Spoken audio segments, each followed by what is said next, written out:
Olunaku olwaleero mbadde mmaliridde okubaako ebigambo byensangula mu mboozi zange nga byo sigenda kuddamu kubeera nga mbikozesa kubanga tubadde tufunye akaseera nze kempise nga golden opportunity eri Muhoozi ne kitaawe okubaako engeri gye babuzaabuzaamu abantu ti demokurasiya mu Uganda mwali bano babalimba.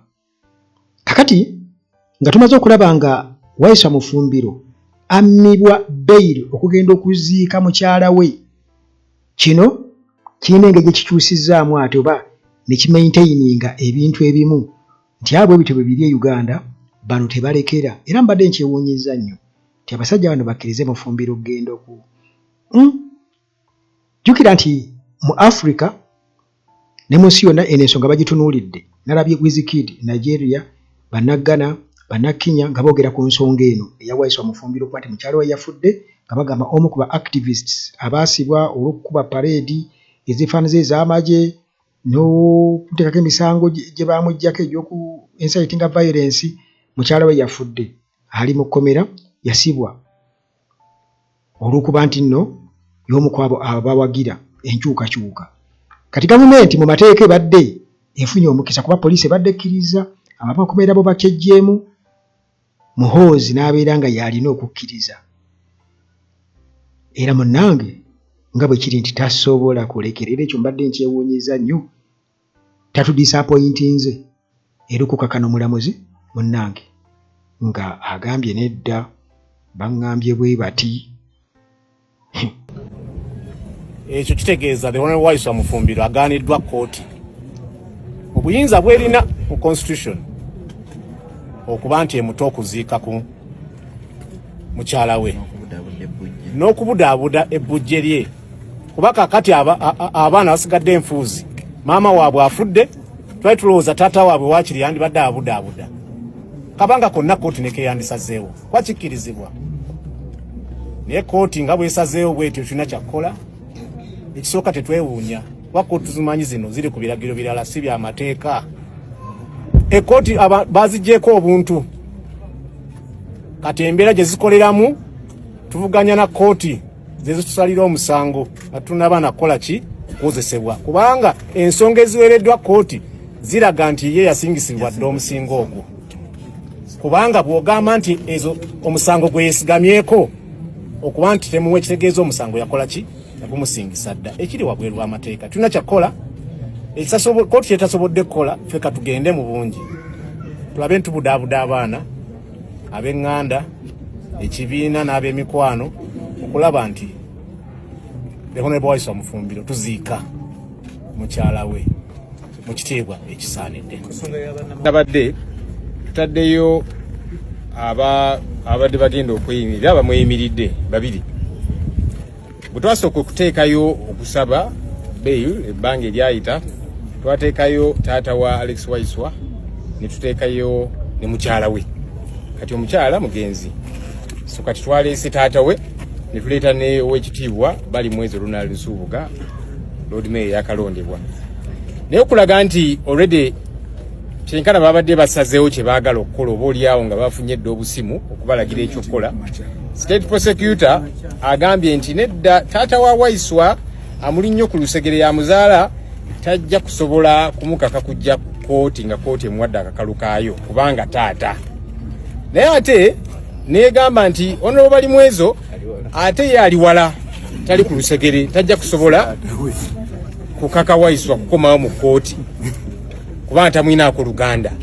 Kane twebuuza kikyategeeza ogambye taata tasaanidde kubanga muli nnyo ku lusegere tajja kuleeta mwana we abonaabonere mu kkooti, ate ono ogambye nti ali wala tamwinaako Luganda.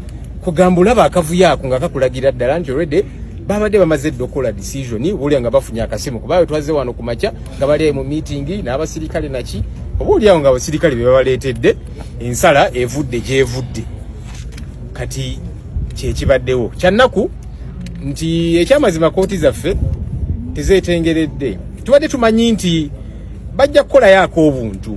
Kuba ensangi zino bannayuganda babadde bagoberera ebigenda maaso mu kooti nga zisala mu ngeri etategerekeka zisibya abantu emyaka 6 okuwulira omusango tekutandikanga muba myaka kalukaayo n'ebirala bye tuzze tulaba buli omu amakooti ogenze eri ne uga nti kakati ono yawangula ffe tukyusizza newankubadde tusanze boxi bazikyanga dda kati abantu babadde bagamba nti kooti wakiri erinayo akaaganya akalala okwenunula eri bannayuganda ebirinaako obuntu omusajja yafiiriddwa mukyala bwe muteeka kalukaayo ka kooti agenda aziike mukyala bwe kubanga mwagano muta agenda amujjanjabe naye kooti eraze nti naako obuntu tekakyaliwo kyannaku tusabire eggwanga lyaffe lino oba leero Waiswa bano abalamuzi n'abantu abali mu gavumenti ndowooza bo bagenda ne balowooza nti si bantu oba balinga bakatonda bo.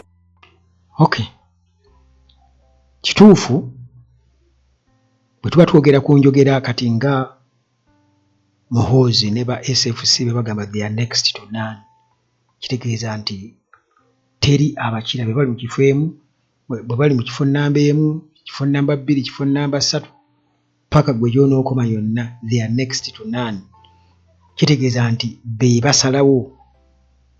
Naye nga nze bwe nkutegeezezza nti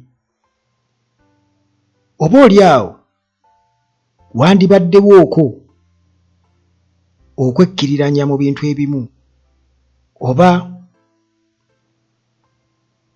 okubikka akatambaala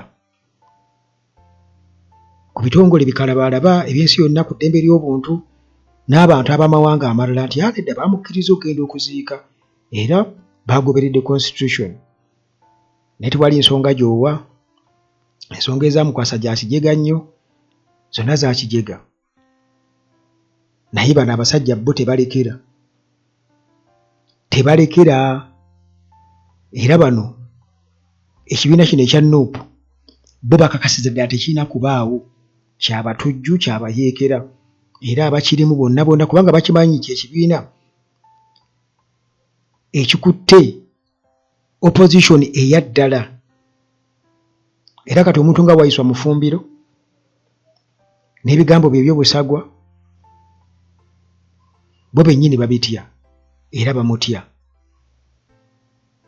Kandibadde kaseera kakujja ku TV na radio kugamba babadde wano nga bagamba boogera ku bya Janet Museveni naye kakati olaba NRM yo bamulese n'agenda n'akola kinaaziika. Omanyi wano ne bwe yalikomyewo kubanga naye nze ku guno omulundi nkakasizza nti tewaligenda kubeerawo mirembe katukiteeke ku Kyagulanyi ne Muhoozi. Wakati wa Kyagulanyi ne Muhoozi tewaligenda kubeerawo mirembe era bano tebalinawo pulaani yonna ekwatagana NUP kubanga jjukira nti ne Kyagulanyi yabagamba nti tewali byakuteesa kubanga bo baagala okuteesa wali baddewo oba kale ka chance nti abantu nedda ne bwajja ne bateesa naye bakimanyi bulungi nnyo nti oli yagaana okuteesa kubanga naye yabagamba nti okuteesa nga bamuwa buwentebe bawaayo buwentebe kwe kuteesa okuliwo so nga ate bo baagala mutuule obabuulire oyagala mmeka bakutemere owete kyobula nga bakimuteekako yafunye obuwumbi 5 yakoze bw'ati baamuwadde ssente ebintu ebifaanaganako bwe bityo bamuwadde obuwumbi 10 naye nga kano akaseera ke kandibadde kakozesebwa aba NRM nga diversion n'okwagala okweshuga kootinga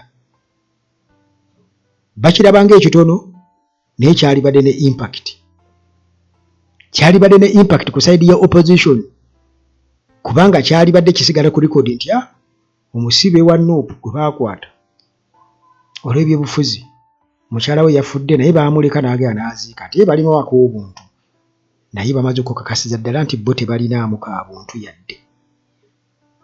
yadde kakati gwe bw'oba oyagala okwegula ku muntu obanga olowooza takwagala ali okukyayisa gavumenti nga naawe kennyini omulazeeko obukyayi kitegeeza bwe tokoze ng'ekizampo